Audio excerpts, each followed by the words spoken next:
Welcome back to Student of the Gun Homeroom. I'm your host, Paul Markle, and today we're going to talk about a bear attack that happened recently in Wisconsin. We were just recently made aware of this incident, and we want to use it as a chance to learn.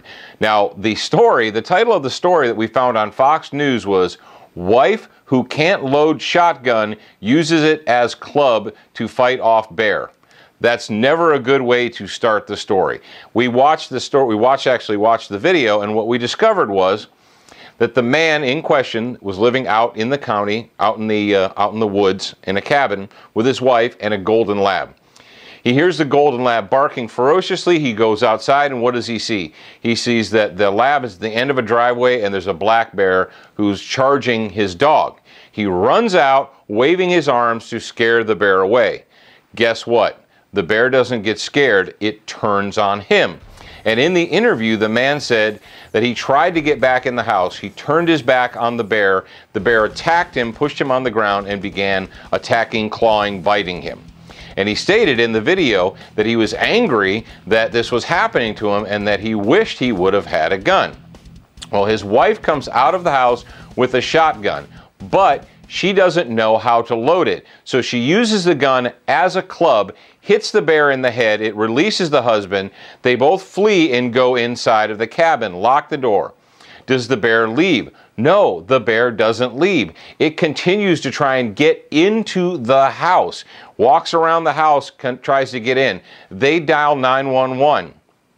An hour later, that's right, you heard me correctly.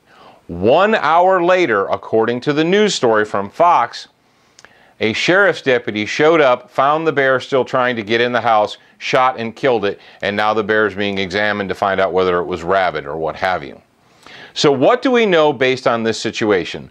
Well, number one, the homeowner was unarmed. And all you guys out there who like to say, "What, are you paranoid?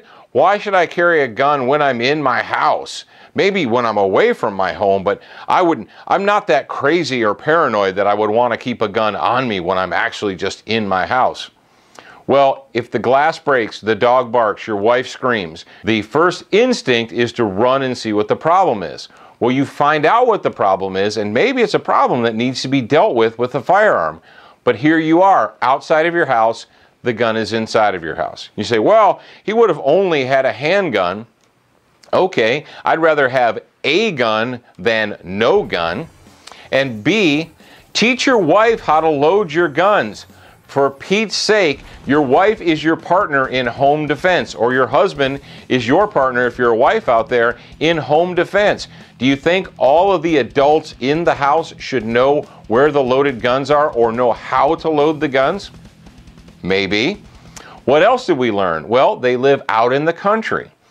How long did it take for a sheriff's deputy, after this guy had been mauled, they had to stitch his ear back onto his head, and I believe he said he had 14 staples to close the gash up in the back of his skull. Not a nice wound. Took 1 hour for the sheriff's deputy to get there to shoot this bear. Well, what was going on during that hour of time? This guy's in the house bleeding, holding his ear on with a rag. He has to wait for the sheriff's deputy to come an hour later, kill the bear so they can get to the hospital and they can sew him back together. Not a good situation.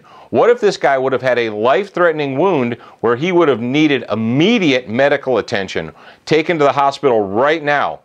Well, we can't get to the car because there's a rabid bear outside and we don't have anything to shoot it with. Okay. Bears are not little fuzzy boo-boos that steal your picnic baskets. And if you live in an area where there are wild animals, and that's most of the United States of America, sometimes wild animals decide that you're a good thing to eat. Not always, not all the time, but are you willing to take that risk? So, if you live in bear country, cougar country, wolf country, coyote country, you might think about this incident and learn from the mistakes that were made. Now, for all things Student of the Gun, go to studentofthegun.com.